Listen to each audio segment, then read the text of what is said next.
Good afternoon, it's Tuesday the 28th of January. I hope everybody's well and welcome to another one video blog. In the news today we've had you might have noticed the stuff about Apple releasing its iPad, the new midpoint between the iPhone and the MacBooks. Is this actually going to do what the netbook didn't do and open up the middle ground? Who knows, we'll wait and see, but it'll be interesting to observe. One of the things this week is I've actually been at a gambling conference, which is rather a departure for me, but this is part of our partnership with gambling.com, of which hopefully you'll be able to see the fruits of in the next 2 to 3 weeks, so keep up to date on the one video blog and the usual blog. But it's interesting, I'd never really considered how gambling and gaming was so similar to other clicks and mortar industries. You have the online operators and you have the real world operators, you have people like Extrabet, 888, Ladbrokes, etc. And then you have people like not only their own betting shops, but the big casino chains, etc. And has the growth in online gaming cannibalized on what's going on in the high street and in the casinos?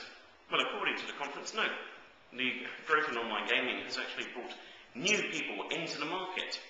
It's completely revitalized poker, which was on the verge of dying out 10 years ago, and in Las Vegas, they were looking actually taking the poker rooms out of the casinos. This is very interesting.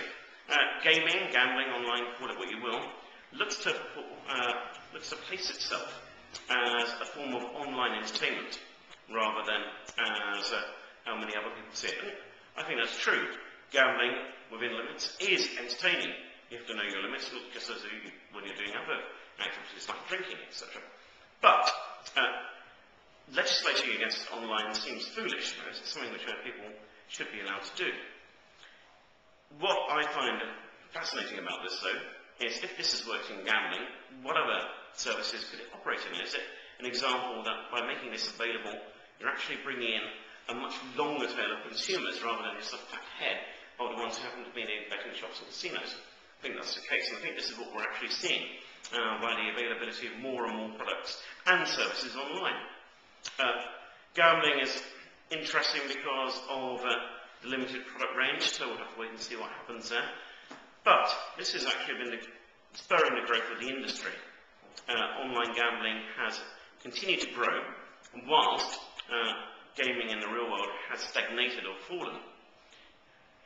What we've seen, though, is a lot of the people who are going to casinos are going there because they've entered the world of gambling through online. And this is going to transfer over to other areas. Anyway, that's enough for us from today. We're going to the gambling conference this afternoon, which seems to be 4 or 5 solid hours of drinking.